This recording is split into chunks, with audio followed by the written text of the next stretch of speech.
하나님을 향한 아름다운 고백, 시편 필사를 통한 기도 배우기. 오늘은 시편 52편, 악인을 보며 신앙 고백하는 의인의 기도가 되겠습니다. 시편 52편은 지혜시에 속하는 부분이고요. 이 시편 52편의 내용을 보시면 1절부터 5절은 스스로 자랑하는 자의 악행, 그리고 그 하나님 심판에 의한 멸망을 보실 수 있고, 6절부터 9절은 스스로 자랑하는 자의 멸망을 확신한 의인의 신앙을 고백하는 장면을 보실 수가 있습니다. 시편 52편 보시면 시기가 나와 있죠. 도액이라는 사람이 나오는데요. 다윗이 가장 비통했던 사건 중에 하나죠. 에돔 사람 도액이 사울한테 이제 밀고를 해요. 그래서 높 제사장들 그리고 그의 아내 아이들까지 학살하는 사건이 일어나게 됩니다. 그 사건을 중심으로 다윗은 도액을 그 사악함이 그 혀에 있음을 지적하고 있는 그런 시기가 있죠. 그래서 그 시기에 쓰여진 그 부분이 시편 52편. 사람의 얼마나 악함을 나타내고 있는가, 그것에 대한 다윗의 신앙 고백이 되겠습니다. 시편 52편, 악인을 보며 신앙 고백하는 의인의 기도 시작하시도록 하겠습니다. 포악한 자여, 내가 어찌하여 악한 계획을 스스로 자랑하는가. 하나님의 인자하심은 항상 있도다. 자, 포악한 자가 나왔습니다. 출세와 성공을 위해서 잔인한 짓도 마다하지 않는 도액을 경멸하는 표현이 포악한 자, 악이 가득 차 있다라는 거죠. 그러니까 하나님의 인자하심, 그러니까 헤세드죠. 하나님의 신실하신 언약적 사랑은 항상 있도다. 항상 있는데, 항상 하나님의 사랑을 우리가 받을 수 있는데 왜 자꾸만 악한, 그런 포악한, 악이 가득한 마음으로 살아가는가, 그리고 그것을 자랑하는가. 2절, 내 혀가 심한 악을 꾀하여 날카로운 삭도같이 간사를 행하는도다. 이 삭도가 면도칼 같은 거죠. 아주 날카로운 만큼 조심해야 되죠. 저도 면도하다가 상처가 자주 난 적이 있는데, 날카로운 만큼 상처가 나죠. 그렇기 때문에 그 사람에게 상처를 줄 수 있기 때문에 항상 그 혀를 조심해야 된다. 그래서 모든 성경에서는 악이 처음 시작할 때 말을 잘해야 된다. 근데 그 말보다 먼저가 있죠. 내가 선보다 악을 사랑하며 의를 말함보다 거짓을 사랑하는도다. 셀라. 자, 선보다 악을 사랑하며 라는 표현은 미가서에 보시면 3장 2절에도 나와 있습니다. 말보다 먼저가 뭐였냐면요, 악한 계획입니다. 그러니까 처음엔 무슨 생각이 가득 차 있느냐, 그것에 대해서 말이 나오는 것이죠. 그리고 그 말 때문에 행동을 하기 시작합니다. 그러니까 우리가 이 사람이 어떻게 그런 헛소리를 하지? 하지만 그 사람 생각 속에는 항상 그런 생각들이 있었다라는 것이죠. 그래서 포악, 악이 가득 차니까 입에서 간사한 말, 그 생각을 이루기 위한 말들이 터져나오기 시작하는 것이죠. 그래서 마음의 악한 계획, 마음의 악들은 거짓을 말하게 하게 된다라는 것으로 보시면 되겠습니다. 간사한 혀는 너는 남을 해치는 모든 말을 좋아하는도다. 사울에게 인정받기 위해서 제사장들을 희생시킨 도액이거든요.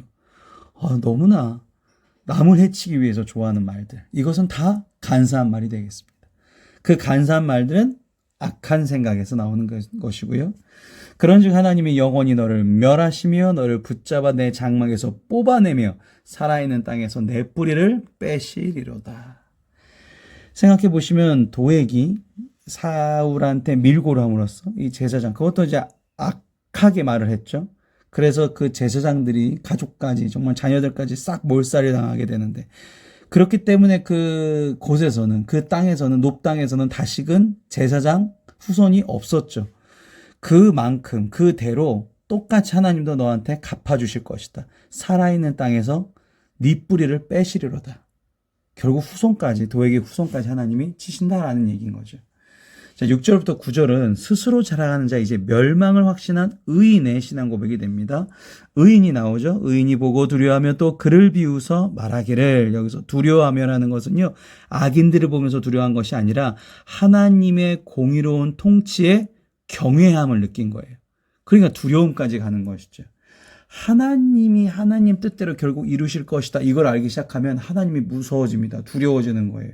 하나님의 정말 전능하심에 저희가 경외를 표할 수 없죠. 그 뒤에 비웃어 말하기르는, 우리가 항상 성경에서 얘기하지만 악인들을 비웃으면 안 됩니다. 그럼 나도 죄인이 되는 것이죠. 악인을 비웃는 게 아니라 하나님의 뜻대로 이 일이 이루어지는구나 해서 즐거워하는 표현이 바로 여기서 비웃어 말하기를이라고 한글로는 표현이 된 것입니다.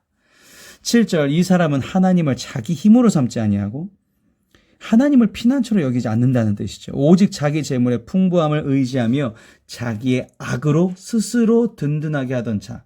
아까 제가 그 내용 구분해서 말씀드렸죠. 스스로 자랑하는 자. 스스로 든든하다. 뭐로? 포악으로 하던 자라는 것입니다.